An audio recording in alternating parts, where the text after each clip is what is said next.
वंदे पुरुषोत्तम। आलोचना प्रसंग भाग 3 से 14 मई सन 1942 की श्री ठाकुर जी से वार्तालाप। संध्या में श्री ठाकुर बांध के किनारे चौकी पर लेटे विश्राम कर रहे हैं। निकट में बंकिमदा, श्रीशदा, हरिपददा, शशधरदा, सतीशदा, तरुमा आदि अनेक व्यक्ति हैं। हाल ही में प्रफुल्लदा मिदनापुर जिला से कामकाज करके लौटे हैं। श्री ठाकुर ने सस्नेह बुलाकर पूछा, क्या करके आए हो? देख आए ना, वहाँ के विषय में कुछ सुनाओ। प्रफुल्लदा बोले, प्रथम हम मिदनापुर शहर गए। वहाँ जाकर हमने शहर के सभी श्रेणियों के अनेक विशिष्ट व्यक्तियों के साथ मिलकर व्यक्तिगत रूप से बातें की। सरकारी कर्मचारियों के साथ भी संपर्क स्थापित किया। मनोरंजन दा बंदोपाध्याय, भूषण दा मित्र, अमर भाई घोष प्रत्येक व्यक्ति बड़े आनंद से याजन करते रहे। बच्चे और युवकों में प्रथम 7-8 व्यक्तियों ने दीक्षा ली। दीक्षा के बाद ही उन लोगों को खूब याजन से उन्मत्त कर दिया। वे लोग भी याजन में लग गए। हमने आपकी भावधारा के विषय में उनको जानकारी कराने के लिए चुनी हुई आह्वान ध्वनि, स्लोगन एवं उनके अर्थों को अच्छी तरह समझाया। तत्पश्चात संक्षिप्त में आपकी जीवनी एवं कर्म पद्धति के विषय में कहा, जिसके फलस्वरूप थोड़े समय में वे सब तैयार हो गए। बाद में मिदनापुर के district organiser of physical education, live stock officer, कृषि विभाग के कर्मचारी इत्यादि ने दीक्षा ली। पशु जगत में अनुलोम सम्मिश्रण कितना फलप्रसू है एवं कितना क्षतिकर है, इस विषय में लाइव स्टॉक ऑफिसर तपनदा ने हमें बहुत कुछ बताया। श्री ठाकुर बोले, उन्होंने जो कुछ कहा उसे नोट कर लेना चाहिए। और कहाँ कहाँ गए? प्रफुल्लदा बोले, खड़गपुर, बालीचक, तमल्लुक, महिषादल, गवंखाली इत्यादि जगहों पर भी गए। गवंखाली में हठात अस्वस्थ होने के कारण वहां से शीघ्र ही लौट आए। श्री ठाकुर, यह तो गड़बड़ करते हो। शरीर को स्वस्थ रखे बिना क्या कोई काम होता है? इस प्रकार चलना चाहिए कि किसी प्रकार भी अस्वस्थ ना हो पड़ो। इसके बाद जब पश्चिम बंगाल में घूमोगे तो कम से कम लगातार 5000 बीघा की एक प्लाट जमीन संग्रह करने की चेष्टा करोगे। बासगीत जमीन तथा खेती करने की जमीन दोनों ही उसमें रहनी चाहिए, जिससे वहाँ हर तरह की कृषि की जा सके और बाड़ी, घर, शिल्प प्रतिष्ठान इत्यादि भी उठ खड़ा हो।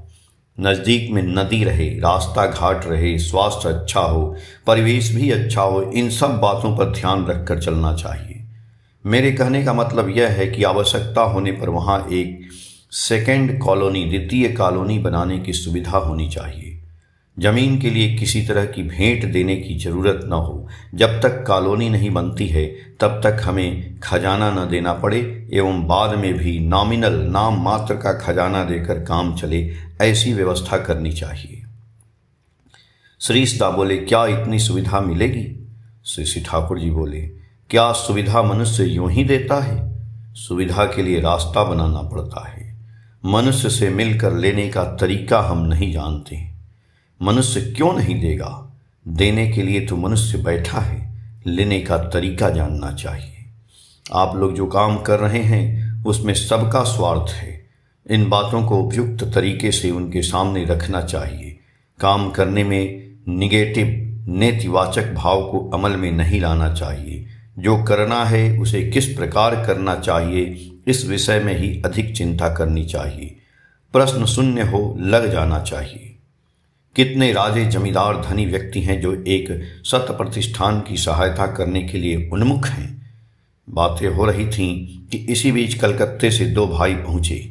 श्री ठाकुर उनके साथ बातें करने लगे। आज काफ़ी गर्मी पड़ रही है, उस पर मच्छरों का उत्पात है, इसलिए तरुमा श्री ठाकुर को पंखा झल रही हैं।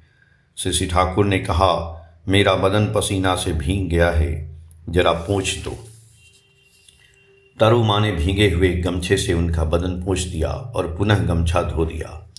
श्री ठाकुर ने भगीरथ दास सरकार को बुलाकर कान में कहा, एक व्यक्ति को 10 रुपए दे आओ।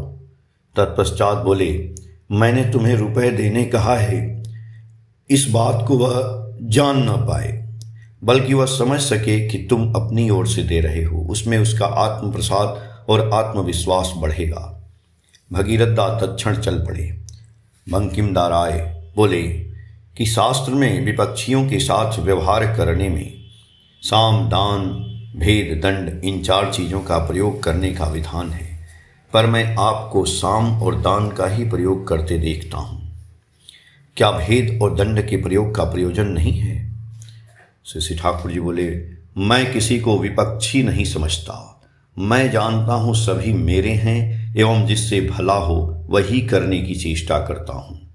यदि भेद और दंड से किसी का मंगल होगा तो उसमें आपत्ति का कारण क्या है? पर हर मनुष्य को अपना बनाए बगैर मुझे अच्छा नहीं लगता है। साम और दान के द्वारा ही अपना बनाने में सुविधा होती है। साम का अर्थ है अपने साम्य भाव के इम्पल्स, प्रेरणा के जरिए दूसरों में भी साम्य अर्थात बैलेंस ला देना, पर इसमें भी अलर्ट, होशियार होकर चलने की जरूरत है। कुछ समय तक शशि ठाकुर चुपचाप बैठे रहे। बाद में बंकिमदा से बोले, जो जमीन खरीद रहे हैं उनसे खास कर यह बात कह देना कि वे स्थानीय व्यक्ति के साथ मित्रता स्थापित करें।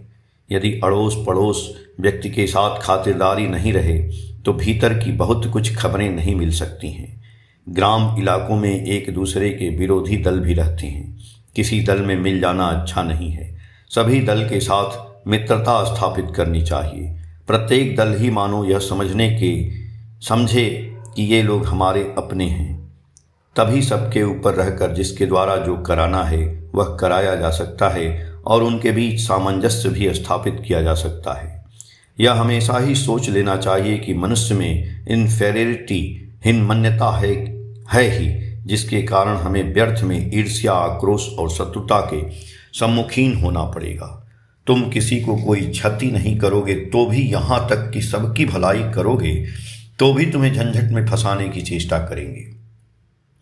खासकर यदि वे यह देखते हैं कि बड़ा बन रहे हो तो वे तुम्हारे विरुद्ध लग जाएंगे ही। पहले से ही अंदाज लगा लो जिससे वे सर न उठा सकें। इसलिए विनय और सौजन्य से सबकी अनुकंपा को आकर्षित करना चाहिए।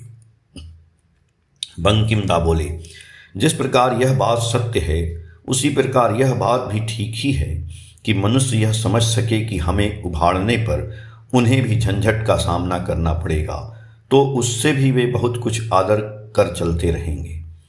श्री ठाकुर जी बोले, उसके लिए तुम्हें स्वयं बहुत कुछ प्रस्तुति रखनी पड़ेगी। यदि प्रस्तुति नहीं रहे और यदि कतिपय लोग विरोधी हो जाएं तो संभालना मुश्किल हो जाएगा। फिर भी सारी तैयारियों के बावजूद इस प्रकार चलना चाहिए जिससे विरोध न हो। इसलिए शक्ति समन्वित विनय व्यवहार ही अच्छा है।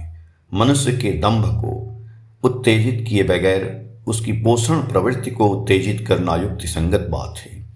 प्रयोजन और प्रत्याशा नहीं रहने पर भी कभी कभी मनुष्य से सहायता के लिए प्रार्थना करना अच्छा है। उससे मनुष्य का अहम खुश रहता है।